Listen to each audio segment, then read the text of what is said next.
Bago tayo magsimula, maaari bang tumayo muna para sa ating pagdarasal? Maaari mo bang paunahan ang pagdarasal?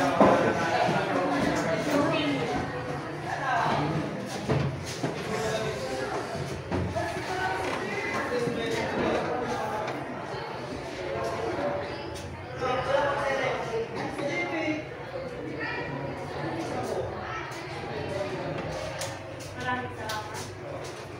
Bago kayo pumunto, maaari bang ang magandang araw, baitang pito? Magandang araw po, Binibining Montero. Maaari bang bago kayo upo?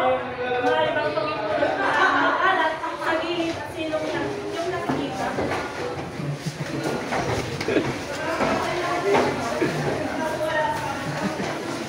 Magkano ba kayo? Opo! Kung magdadasal, ay nais ko na malaman ninyo ang maraming tuloyin dito sa Taunang Silid-Aralan. Palibasa, Maging magalang sa lahat ng oras. Iwasan ng magingay habang nagsasalita ang guro.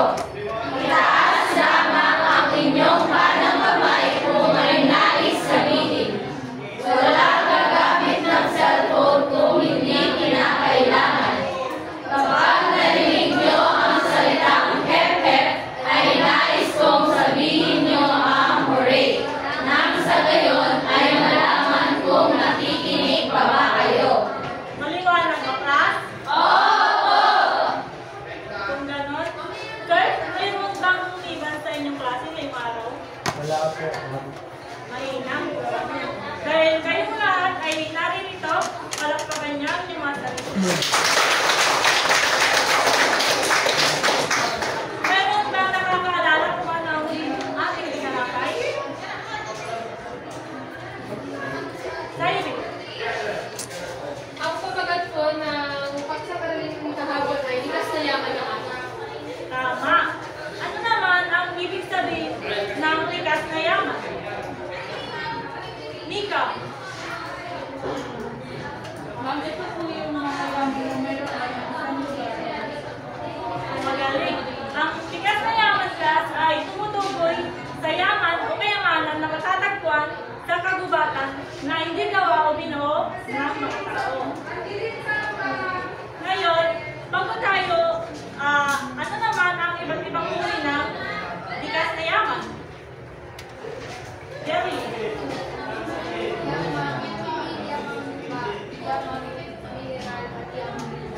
mahusay. Palakpakan niya yung mga sarili at ang pinapuso ang pagdaan kayo ay nakinig at lubos na natutok sa ating huling talakay. Ngunit bago tayo dumako sa ating panibagong talakayan, ay mayroon akong inihandang aktibidad. At ang aktibidad na ito ay tinatawag na larawan ko hulaan mo. Pakibasa ang panutulas. Pamamahalin ng guro ang klase sa apat. Magpapakita ang guro ng mga larawan sa bawat pangkat at magbibigay ng mga letrang magulo na kailangan lamang buuin. Pagkatapos ay pupunta sa harapan upang inikit ito sa larawan na kailangan hulaan. Ang isang letra ay katumbas ng isang tao lamang. Ang unang matapos ay may kaakibat na gantimpala. Maliwanag ba ang panutulas? Opo!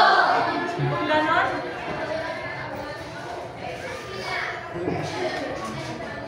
ang unang pangkat ay mula kay Monica hanggang kay Ayman. At ang pangalawang pangkat naman mula kay Kayla hanggang kay Narmana. Pangatlong pangkat mula kay Gitiba hanggang kay Ruan.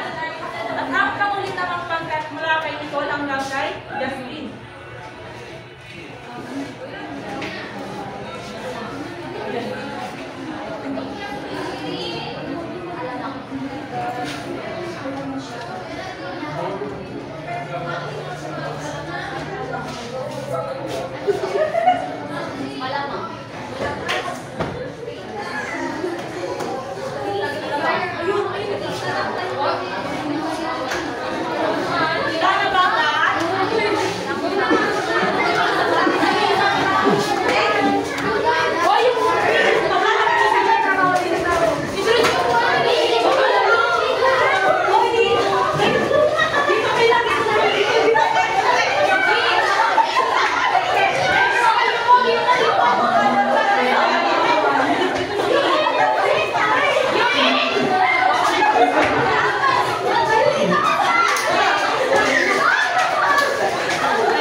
paraan para makamit ang tunay na kaunlaran. Kapag sinabi naman natin population class, ito ay tumutukoy sa bilang ng tao na naninirahan sa bawat lugar. Sa inyong palagay, paano nakaka-epekto ang pagbabago ng populasyon sa isang bansa? Elisa? Nakaka-apekto po ito sa akin. Kung marami po yung population, nag-determine po sila na maraming pangangailangan. So, na-apektuhan po yung banyan na tinatawag natin economic. Magaling. Paano naman kapag sinama ito? Kapag Pag bumago po yung populasyon, maaari po magkulang sa pagkakaroon ng kailangan na ayan. Ngayon ay, alam nyo na, ang ibig sabihin, manyamang tao, dumako naman tayo sa version dito. Pakibasa class, ang population growth rate. Population growth rate o ang taas ng paglaki ng populasyon ay ang bahagdan ng bilis ng pagdami ng tao sa isang bansa sa bawat taon. Ang population growth rate class ay tumutukoy sa bilis ng pagdami ng tao sa isang bansa sa bawat taon.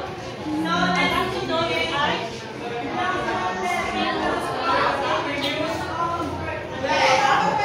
Bansang may mataas sa bilang ng populasyon. China, 1.37 billion populasyon.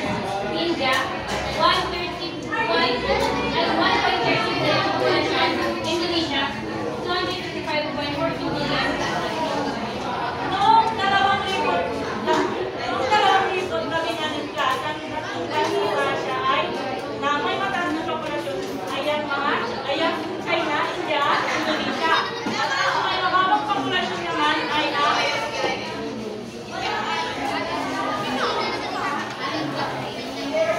Maldives, Brunei at Macau.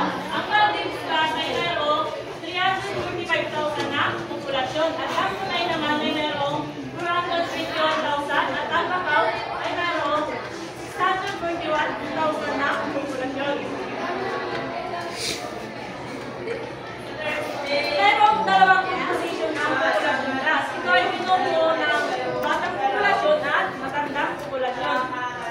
Ang bansa may mataas na bahagdan ng populasyon na mula sa kulang 0 hanggang 14 ay may sukuran na batang populasyon. Kung mayroong batang populasyon ng isang bansa class ay ibig sabihin nito ay meron silang reserba sa lakas ng paggawa sa inaarap. Subalit, habang di pa nagtatrabaho ang mga ito, ay patuloy silang nasa sa kanila sa mga magulang para unan ang kanilang pangangailangan. At kapag ang bansa naman na may mataas na bilang ng populasyon na umaabot sa 6 walang pataas ay matatawag na may matandang populasyon. Ang pagkakaroon naman ng matandang populasyon class ay nagpapakita na ang bansa ay mayroong mataas na kalidad ng buhay. Tulad na lamang magandang nutrisyon ay na sanitasyon o pangangalagang medikal. Ang sunod ay life expectancy ng tasa.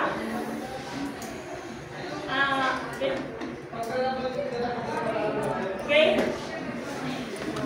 Ang life expectancy ay o inaasahan na buhay ay tukoy sa tinatayang habang panahon na inaasahang mabubuhay ang isang tao o kapwa. Ang life expectancy naman kaso inaasahang tagal ng buhay ay tukoy sa bilang ng taon na itinatagal ng buhay ng isang tao sa isang bansa. Magbigay ng ilang dahilan ng pagbaba ng life expectancy o inaasahang tagal ng buhay. Ika. Ma'am, ilang dahilan po ng pagbaba ng inaasahang tagal ng buhay ay dahilan sa tagutom, may digmaan, karamdaman o Maraming salamat. Maaari po nga ba ang life expectancy class kapag ang isang bansa ay nabigo na unan ang pangangailangan ng isang mamamayan sa isang lipunan? o di kaya may lumagalat na sakit o nagkaroon ng digmaan. Ang sunod ay literacy rate. Pakibasa class. Ang literacy rate ay ang porsyento ng populasyon sa isang bansa o rehiyon na may kakayahang bumasa at sumulat sa isang tiyak na edad. Kapag sinabi namang literacy rate class, ito yung bahagdan ng populasyon na may 15 taong gulang pataas na may kakayahang makabasa at sumulat. At ang basic literacy class ay ang may kakayahang makabasa at makasulat. At ang may kakayahang unawain ang binabasa at sinusulat ay ang functional literacy.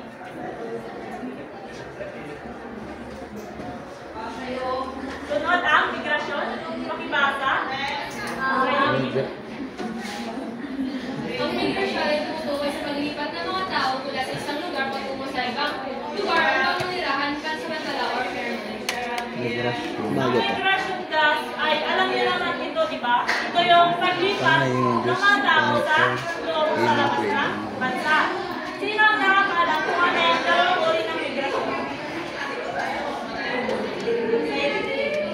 Ano po, para sa akin po, ang local ay labas na. Tama. Ito ay internal migration at international migration. Sunod ang GDP o gross domestic product ay ang pagmamahalaga sa ng product contribution na nalit sa loob ng isang bansa sa isang tagdag na taon o dalasan sa loob ng isang taon. Ang GDP plus ay ang pagbuwang na nakita ng isang bansa sa loob ng isang taon. Kung maatin ang GDP plus, ito ay tinatawag na GDP per capita. Ang GDP per capita class ay tumutukoy sa ito yung pinakakilala panukat sa pagdaran ng taon. Ang kasunod ay unemployment rate. Nakibasa. Ang unemployment rate ay ang porsyento ng mga tao sa isang bansa o rehiyon na nasa labor force ngunit walang trabaho at aktibong naghahanap ng trabaho. Ang unemployment rate naman class ay ito yung bahagdan ng populasyon na walang hanap buhay o walang pinagkakalitaan. Sunod ang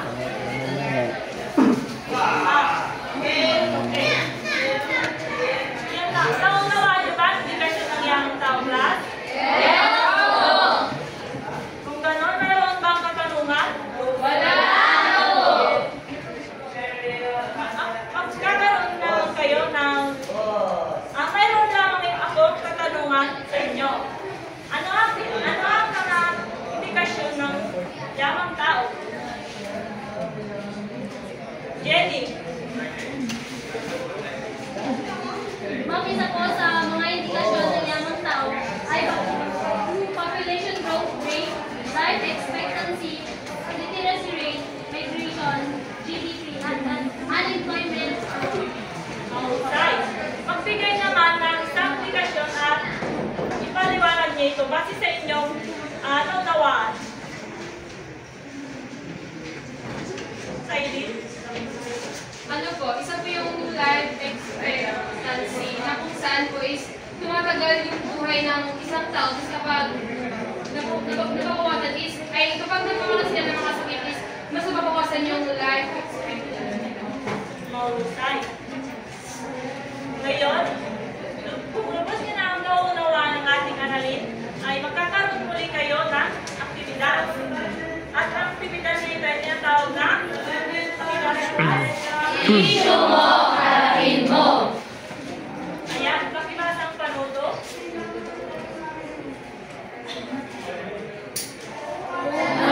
Ang hinihingi ng tatakanayan. Pagkatapos ay mamili ng 4 na estudyante ang guro upang maglahat ng kanilang sagot. Isulat ito sa inyong kwaderno. Maliwanag ba, class? Ganon ay maaari na kayong mag-umpisa.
upang po ang isang bansang maganda ang sistema ng pangangalaga. Sa kasalukuyan ay nagkakaroon ng mga mamamayan na matagal na buhay. At ang pangatlo, Belinda. Sa akin mahalaga sa isang bansa magkaroon ng mataas na panghagdan ng mga mamamayan ang memorong masa at simula. Sapagkat nabibigyan nito ang pagkakataon na paundan ng tao ang kanilang sarili Mahusay. At ano naman ang panguli? Ma'am, ang mababang or GDP ay nagbubuklay sa mabagal na paglago ng ekonomiya at magkakaroon ng mas malaking workforce ng isang bansa at madami ng mga mamumuhan dito, lalo po ang ekonomiya at tataas ang Maraming salamat sa inyong magagandang sagot. Base sa inyong ginawang aktibidad class, ano ang napansin nyo rito? O kung ano ang kaya nito sa ating talakayan ngayon?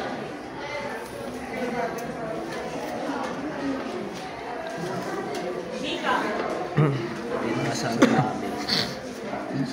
Ma'am, base po sa aming ginawang aktibidad ay nagpapakita ng ugnayan ng mga tao sa pag-unlad ng kabuhayan at Mahusay. Ngayon class, sa palagay nyo, bakit mahalaga ang pag-aralan ng yamang tao ng Asya? Nicole.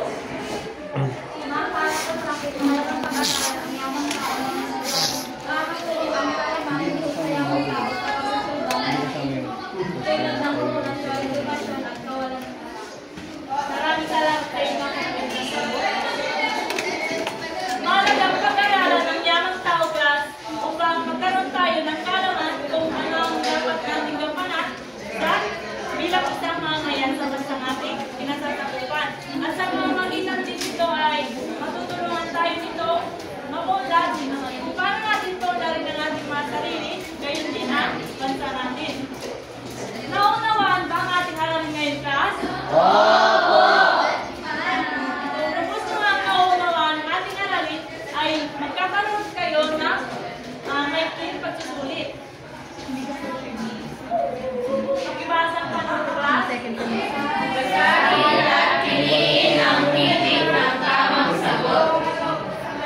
Naunawaan ba? Ganon, may mahal na kayo magbisa.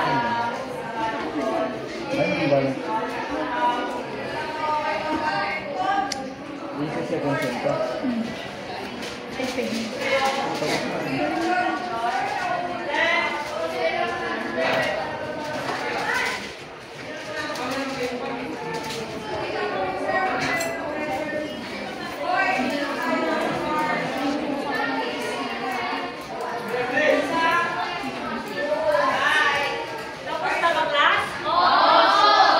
Maaari nyo nang ipasa yung mga papel mula sa likod papunta sa harapan.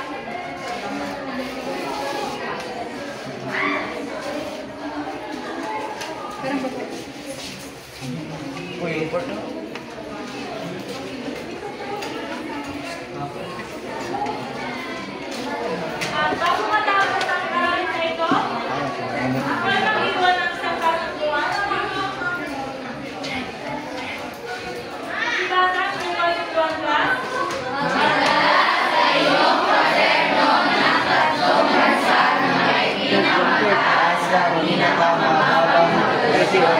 GDP, unemployment rate, at literacy